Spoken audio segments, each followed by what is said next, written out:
Mainit po ba?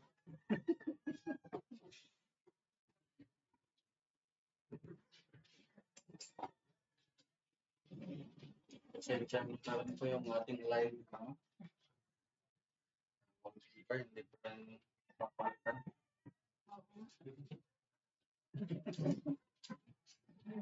Pang-loading. Nagre-record na yun pala. Ay, sorry. Nakilig na yan. Screensaver. Okay. Alright, so magandang umaga po sa ating lahat. And welcome din po sa aming munting tahanan. um, we still thank God and praise Him for a beautiful day, a beautiful weather. Po ba? The past weeks, ngayon naka-experience po ulit tayo ng medyo malakas na pag-ulan, no? Saka hangin din po.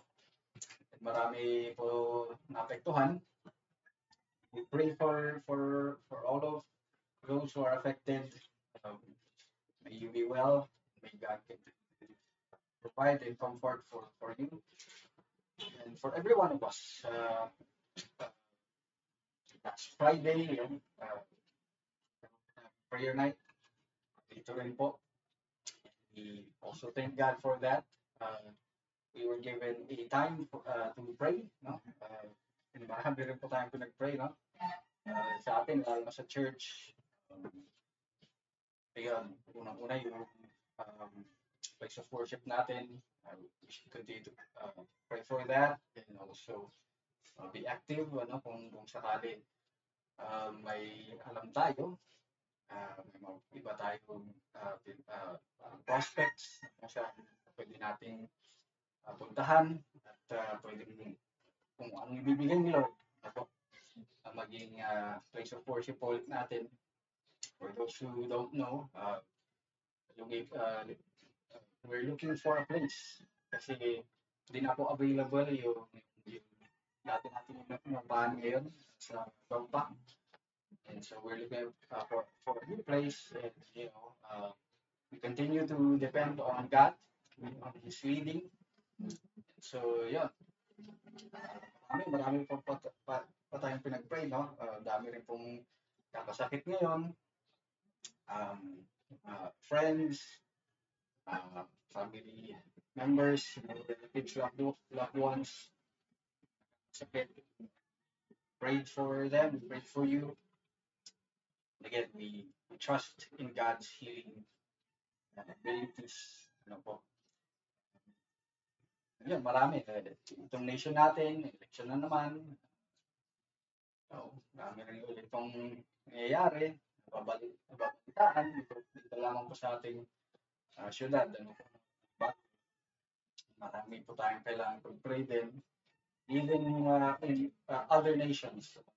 Po tayong, maraming nangyayari ngayon in the world. And but again, we still acknowledge that God is God. God is sovereign. God is in control. And that we should continue to thank Him. Kung anumang sitwasyon natin ngayon sa buhay, sitwasyon ng mundo, He is still in control. We ought to continue praising Him, seeking Him, continuing our journey with Him in this life. Because He is also our provider. Sa Kanya manggagaling lahat. Peace that we're looking for, the comfort, the love, the care, everything. Sa Kanya lamang natin makukuha yung perfect and complete kung ano mang hinahanap natin, pag-tips natin sa buhay. There's a void inside of us. Only God can fill that void. And so, again, we thank Him for this day. May we be ready, may we also open our hearts and our minds to receive this message from His Word this morning. Before we continue, let us prepare. Dear Lord, we thank you again for this time, O Lord, for us to hear and listen to your message. May you reveal yourself, O Lord, and give us wisdom. Reveal your plans and purposes for us, O Lord, in this life, through your word. May this glorify you. May we lift you up, O Lord, in this time. All of these things we ask in Jesus' name. Amen. So, yung message for this morning, medyo pinag-isipan ko po, no? And actually, last week, may pray rin kami as a family. Kasi may nangyari rin ko sa amin personally as a family last week. A cousin of mine passed away. Was a man of integrity. He served our nation, the Philippines, as a soldier for, I think, if I'm not mistaken, more than half of his life. And so we thank God for him. We thank God for his life. Sa Mindanao siya nag-serve, Davao region, Davao area, as a soldier. And so, ayun, no? And yun nga, tulad nung nabanggit ko rin kanina, yung mga pinag-pray natin, no? Mahal natin sa buhay, mga kasakit, who already passed away up as well. Sometimes yung mga situations, yung mga events na gano'n na nangyayari sa atin sa buhay, yun yung nakakapag sa atin, no? Nakakapag gising sa atin. It awakens us. It reminds us, it allows us to take a step back, no? And just look at life again in general, and even death in the future maybe. Hindi maybe. Lahat po tayo ng mga patay. It just, again, gives us a time of reflection again. And yun, medyo, nakakalungkot lang din kasi kailangan pa ng may mangyaring masama para makapag-reflect tayo buhay natin that will allow us better to change, to transform, be better people, better persons, better Christians. Okay? We are God-fearing people. But again, yun nga, we continue to trust in God. Na we are here, we are at the present, and yan, kailangan nating, with all of these things that are happening in our lives, we really need to, look at life, not just within ourselves, not just hindi lang po sa mga relationships natin, sa mga pamilya natin, but especially with God. Yan, kamusta po yung relationship natin with God? Yan. And that would be, in connection with the message this morning. Yan, kailangan natin to step back and to reflect. Dapat yun, sabi nga ni Lord sa kanyang salita, meditate on His Word day and night, daily. At yun nga, hopefully hindi lang during Sundays, naisip natin, naalala natin si God. So yun, magpa-pray tayo, magpapasa tayo ng kanyang Word. And yun nga, ilang sa whole week natin, ilang siguro out of 100%, parang ano yung percentage yung oras na binibigay natin kay God, within the week. So, kailangan natin tignan at pag-isipan yung mga yun, kasi hindi natin alam. God may call us,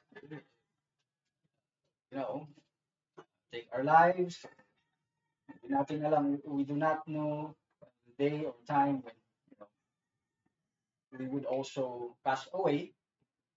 So we should always be reflecting and thinking about life, valuing yung kung anong mas importante sa buhay dun sa kung mga bagay na hindi important. So, but most especially again with our relationship with God. Kamusta na po tayo? We should always be looking at that how am I with God right now? Pati ba kami? Feeling ko na malayo ba siya? Close ba kami? Or totoo ba yung relationship namin? Or yun, nagpipiki-pikihan lang ba tayo? Or lalapit lang ako sa kanya pag may kailangan ako? Ganun po ba? So, those are the things, questions that we need to ask ourselves from time to time or frequently. Okay? So, with that, relating to that, the message for this morning is entitled Faith, okay, for the disheartened. Faith for the disheartened. So kung yun nga, meron sa atin ngayon medyo depressed siguro or discouraged, disheartened, especially if you are a son or if you are a daughter of the Most High of God. Okay? We hope and pray na this message, His word would encourage you, that give you a message that would minister to you, answer again your questions, and help you with situations. Pinagdadaanan natin ngayon, no? So faith for the disheartened. We will be reading from Mark chapter 5, verses 21 to 24, 35 to 3. Okay, so let's establish this first. No, if again, we have been talking about it also, right? Yung word na yan, the concept of faith, pananampalataya sa Pilipino, Tagalog. Explain na rin po natin yung dati, even Pastor Ray, grace and faith also, basically, okay, titignan natin sa in definition straight from God's word, 11 chapter 1, now faith, confidence in what we hope for, and assurance about what we do not see. Basically, yung biblical description ng faith, no? Confidence in what we hope for and assurance about what we do not see. So yung pananampalataya natin, yung kasiguraduhan natin, alam natin na mangyayari, pinaniniwalaan natin na totoo, na kahit hindi natin ito nakikita, nararamdaman, nalalasan, naririnig. That is our faith. So what are the things that we are putting our faith in? Marami. Hindi lang ito nagre-relate sa religion or sa deity or sa gods. But we may have faith in ourselves. Or we may have faith in in our own, individual beliefs. Okay? We may have faith in other people. We may have faith or confidence in the things that we do. Situations sa areas sa buhay natin, trabaho, yun nga, pera, kabagay, no? But all of those are different from a faith in God. Kasi yung mga yon, in some way or form, nakikita natin, nararamdaman natin na naamoy natin, nalalasahan, we can touch, or tangible man yan or intangible. Personal yung mga yan, subjective. But when we're talking about the biblical faith, nakadirect yan kay God. Alam natin na totoo siya. Kahit hindi natin siya nakikita. Nakita na po ba natin siya? Narinig. Nahawakan. Nalasaan. Or kung ano man, di ba? Yung senses natin ng katawan natin, no? Hindi. Di ba? And that, in essence, yung sa biblical faith, yan yung mahirap. Mahirap sa atin. Kasi yun yan. Hindi natin nagagamit yung senses natin, di ba? Unlike sa the air that we breathe, the warmth of the sun, di ba? Yun food, di ba? Sarap ng pagkain. Yung lahat ng yun na yun yun, nasa-sense natin eh. But with God, baka meron sa atin nakarinig na kay God. Biglang tinawag yung pangalan mo. Ramon. Mababang boses mo ba? Or baka babaeng boses pala? So, gano'n, no? Faith. Ibang spirito na po. And faith for the disheartened. Basically, alam naman siguro natin yung word na disheartened. Other synonyms would be discouraged, depressed, lost in confidence, lost in hope. Na tayong pag-asa sa buhay, if we are disheartened. But ngayon, for the Christian, for us, faith natin kay God, whatever our situation may be, kung ano mang nararamdaman natin yun, especially if we are disheartened, okay, let us, go back to our faith, right? So makita natin in Mark chapter 5 verses 21 to 24. How can we, if you are discouraged, disheartened, how can we bring back our faith or strengthen our faith? Okay? Makita natin with another example in God's Word through the life of Jesus. Okay? During this time, si Jesus, and we read, Jesus had again crossed over by boat to the other side of the lake.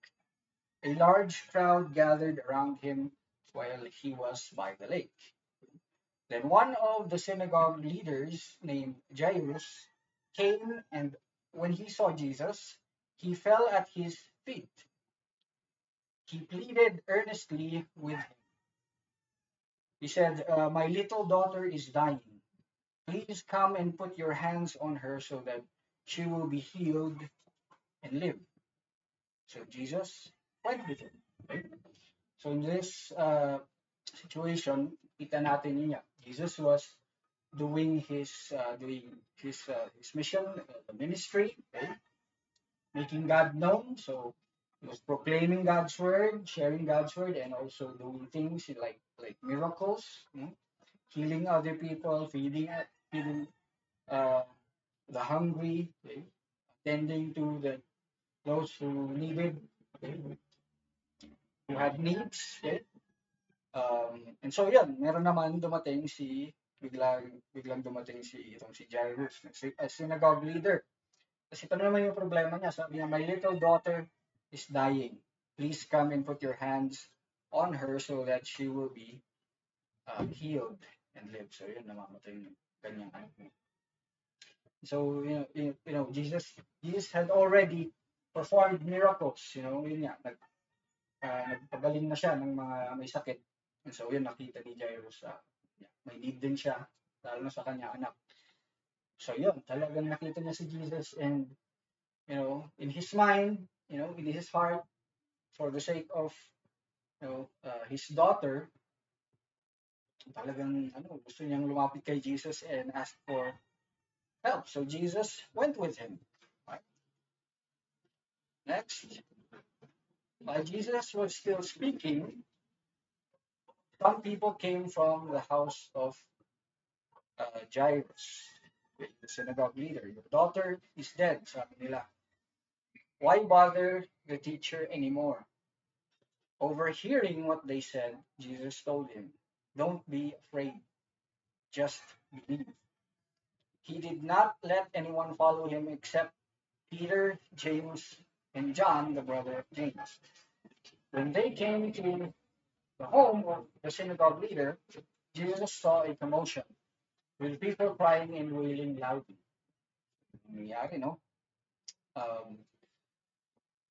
May mga, habang nag-ministry si Jesus, may mga dumating naman na nagsabi na it's too late. Your daughter died. So wag na nating balahin si Jesus. Pero yun, sabi niya sa verse 36, overhearing what they said. Okay. Overhearing in other translations, ignoring din. Ignoring din yung parang meaning niyan. So, parang, siyempre si Jesus, yan, narinig niya rin yung balita na namatay na yung, yung daughter, yung girl. Binaliwala niya lang, no? Pero sabi niya dun sa tatay, kay Jairus, don't be afraid. Huwag kang matakot. Just believe. So, yun. Pumunta sila. Nakarating na sila dun sa bahay. Sa bahay ni Jairus. Yan. Anong scenario doon? Nung nakarating na sila. People were crying and wailing. Umiyaw. Kasi, yun nga, matay na. Next, he went in and said to them, why all this commotion and wailing? The child is not dead, but asleep. But they laughed at him. After he put them all out, he took the child's father and mother and the disciples who were with him and went in where the child was. So, imagine din natin, no? So, namatay na yung girl, yung little girl, doon na sila sa bahay, umiiyak lahat. Biglang may darating, no? Na tao. Sabi niya, ba't kayo, umiiyak? Ba't kayo kumakagulgol? Hindi naman yan patay, eh. Nakatulog lang yan. Diba? Isipin natin yan. Kung, sa atin nangyari yun, ano yung maisip natin? Yung nagiging reaction natin. Kasi sila, they laughed at him. Would we also do the same? Pagtatawan doon pa, kung ako siguro, tawagin kong baliw yung tao na yun, diba? Namatay yung anak ko, magagalit pa siguro ako. Linuloko mo ba ako? Linuloko mo ba kami? Ano masasabing tulog lang yung anak ko? Patay na nga, wala nang buhay. Sabi ni Jesus. And then, he took her by the hand and said to her, Talitha Om, which means, little girl, I say to you, get up. Immediately the girl stood up and began to walk around. She was 12 years old. At this, they were completely astonished. He gave strict orders not to let anyone know about this and told them to give her something to eat. A zombie. Sinabi lang ni Jesus, little girl, get up. Biglang tumayo na. Nabuhay. Tapos, naglakad-lakad na. Walk around. Isipin natin, no? Very weird, very strange thing that happened. Very detailed din, no?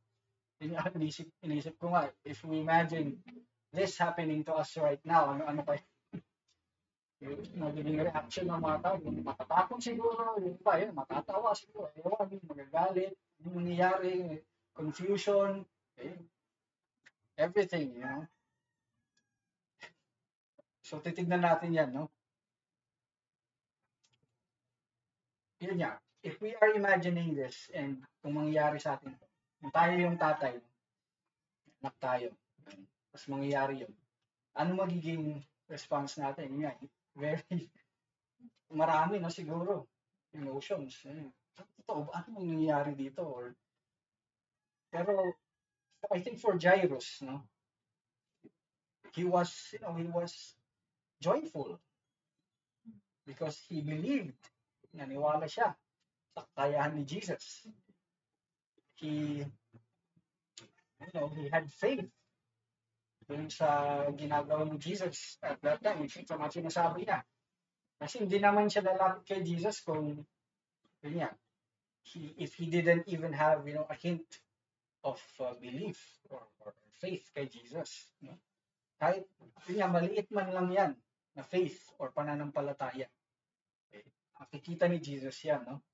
And he would look at that, he would look look up, he would it would be favorable. Okay, so yun nga, if we are the same right now, siguro kung di man ngayon, maybe in the future or during times in our lives when we are experiencing struggles, death even, um, sicknesses na yun nga, terminal siguro, very yun nga, kung ano mang nangyari, yung talagang nadi-dishearten tayo, we are discouraged or depressed in life, even sa studies, masuk sa mga estudyante, uh, broken relationships sa families,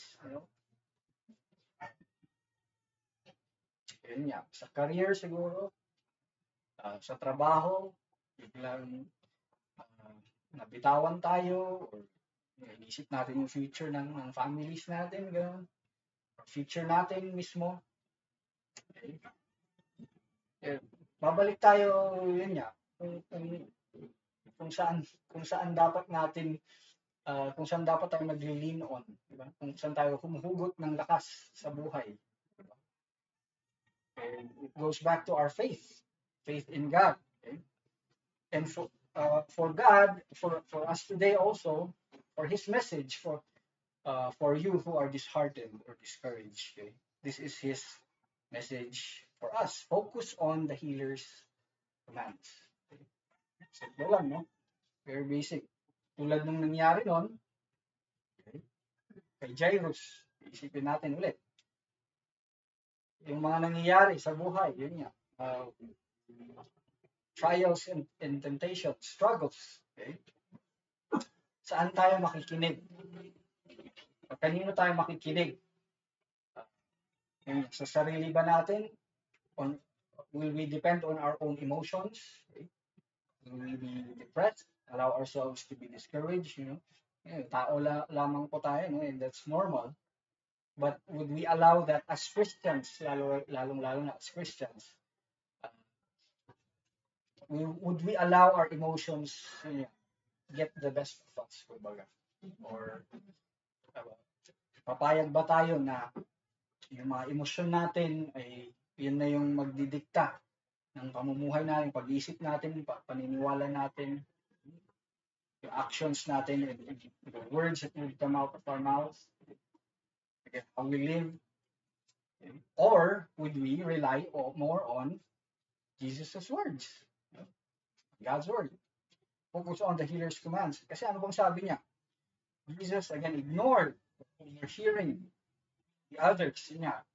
Nagsabi na, Jairus, your daughter is dead. Very grave na yung situation mo. Sabi lang ni Jesus, ignored those and directly addressed the one who demonstrated faith and who needed help. Sabi niya ulit, don't be discouraged, don't be afraid. Just faith. Very, very simple nga, pero how much do we value that? Yeah. Sinasabi na ni Jesus sa atin during those times in our lives na have faith.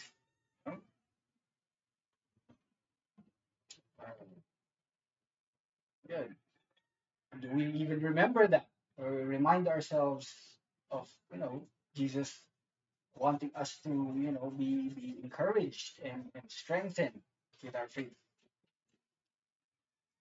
Pangalawa, model the healer's perspective. So from Jesus' perspective, our physical conditions here on earth are not final. Even death. Hindi po katapusan ang kamatayan dito sa atin, sa mundo. All of these things are temporary. Lahat ng nangyayari, lahat ng meron sa atin, all of these things again will pass away as well. Tayo mismo, our own lives here on earth. Pero, yun nga, if makikita natin dun sa nangyari, no? Dun sa binasa natin, yun yung sinabi ni Jesus na, why are you guys crying? Why are you discouraged? Why are you disheartened? The child is only asleep. She is not dead. Medyo kakaiba, no? Ang baliw. Pag-isip, no? It's not normal for us, humans. Many regular, sinful, uh, imperfect men and women, di ba? Kasi yun yung pag-isip natin eh. We are not looking at things uh, from God's perspective, from God's point of view. Okay? We are not looking at life, with an outlook na, yun nga, ano kayang uh, gusto ni Jesus, or gusto ni Jesus na kung paano ko ito pagdidesisyonan, kung paano ko to iisipin, kung paano ko to pagplaplanuhan. Kasi most of the time, yun nga, pag nagde-decide tayo, we're planning for, for life, we're just thinking about it, within ourselves. Tayo lang, pinaplano lang natin na sarili natin. And we do not, again, look at it, with God's eyes, within God's words, within God's plans, within His wisdom. Model the healer's perspective. So yun, again, it's a very simple, message or word of encouragement para sa ating lahat. Again, directly from God's word. How are we? How is our journey with God? How is our faith? Are we strengthening our faith? Are we building our faith? Are we doing things that we need to do, so that our faith would not be lessened?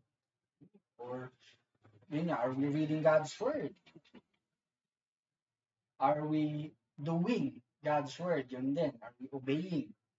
Ginagawa ba natin? Are we praying? Fellowshipping with brothers and sisters who can help us? Great testimonies, who in their lives, the Holy Spirit, is working also. Makakapag sharpen sa atin, makakapag build sa atin. We build each other up as the body of Christ. And yun, are we doing the things that we need to strengthen our faith, be more faithful, be more obedient? And for those naman na yun nga, siguro ganun pa rin, no? Parang si Jairus, or siguro yung ibang tao na they're afraid. Kung tayo yung tipong tao na takot pa rin, or wala pa rin, direction siguro sa, sa buhay when it comes to, yung spiritual aspect, hindi natin alam kung saan tayo pupunta. So, natin mamatay, dito lang talaga yung isip natin, dito sa mundo, yung buhay ko.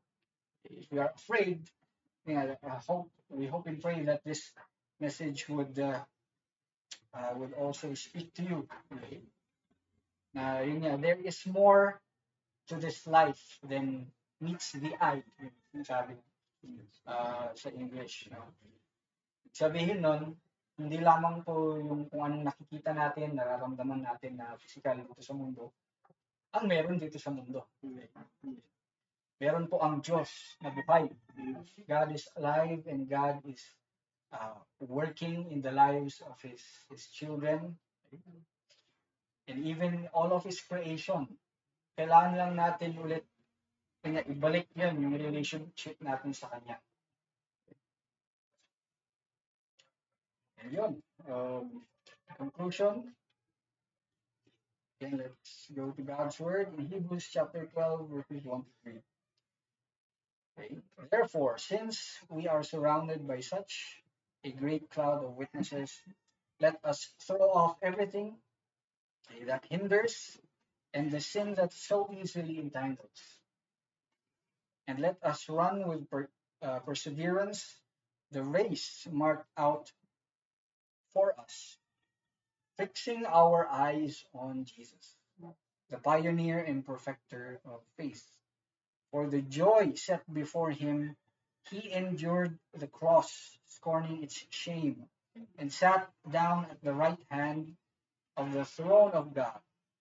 Consider him who endured such opposition from sinners, so that you will not grow weary and lose heart. Again, let's go back to Jesus. Let's focus again on the healer's commands, on Jesus' words, and let's live life. Look at life not only with our own perspective, but let us live life, looking at and depending on Jesus's words, Jesus's perspective, God's perspective. Amen. Amen. Right. With that, let us have a prayer. Dear Lord, again we thank you uh, for this time. Your word has spoken, O Lord, and may you minister to all of us.